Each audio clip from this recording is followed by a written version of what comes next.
Part 1, The Voice. Chapter 1, Freedom is both a feeling and a voice. The first time I heard the voice, I was 12 years old.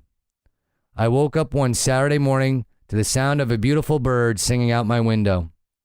The warm beams of the sun filled a perfectly blue sky. It was a great day for baseball.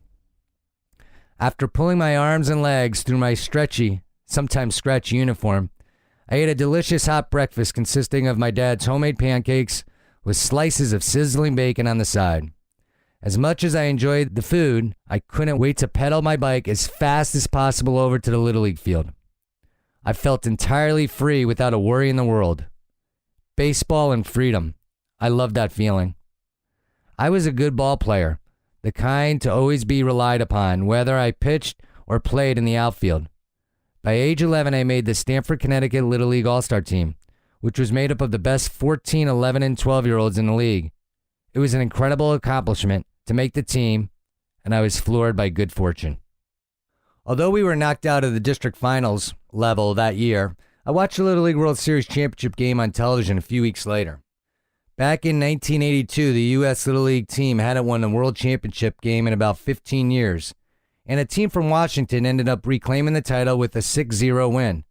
I thought it'd be cool to play on that field at next year's game, and I imagined myself playing there. Throughout the next year, I enjoyed my life by doing what I was absolutely loved to do, play baseball, and then head over on my bike to the Ready Rooster for fried chicken, spicy French fries, and ice cream with my friends after practice. Amazingly, 1 year later, we played in the Little League World Series U.S. Championship game. The winner would go to the World Final the very next day to play the Dominican Republic.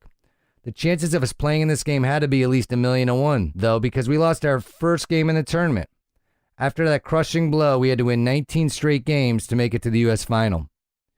Here we were in the U.S. Final, Stamford, Connecticut versus Marietta, Georgia. As the visiting team, we were up first to bat. We scored 5 runs in the top of the first inning, and Marietta scored 0 in the bottom half. I ran into the dugout, high-fiving my teammates, and yelled, "We're going to be on ABC Wide World of Sports tomorrow." Back then, this was the only Little League World Series game to be televised nationally. However, my joy may have been a little preemptive. In the bottom of the second, Marietta scored 3 runs. Our coach walked to the mound, talked to the pitcher, and then pointed to me in left field. A moment of truth. It was time for me to take the reins and pitch. Electricity surged through my body.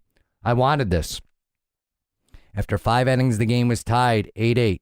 In the top of the 6th and last inning of the game, we had the heart of the order up, but remained scoreless. In the bottom of the 6th, Marietta had the bases loaded with 2 outs. The leadoff hitter stood at home plate, and I threw a fastball right down the middle. Crack! Line drive down the first base line. Our first baseman made a valiant effort, but the ball trailed off his mitt. Game over. Then it happened. I heard this profound and loud voice. "I'm preparing you."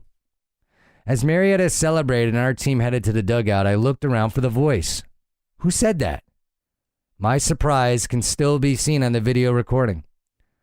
I'm sure that the onlookers chalked it up to the overwhelm of a young boy who had just lost the game. When we left the stadium, I saw Keith Jackson with Earl Weaver, both of whom had announced the game. As Mr. Jackson signed my mitt, he looked me straight in the eyes and said, "Forte, you have a lot of heart." I walked away wondering, is that where the voice came from? My heart?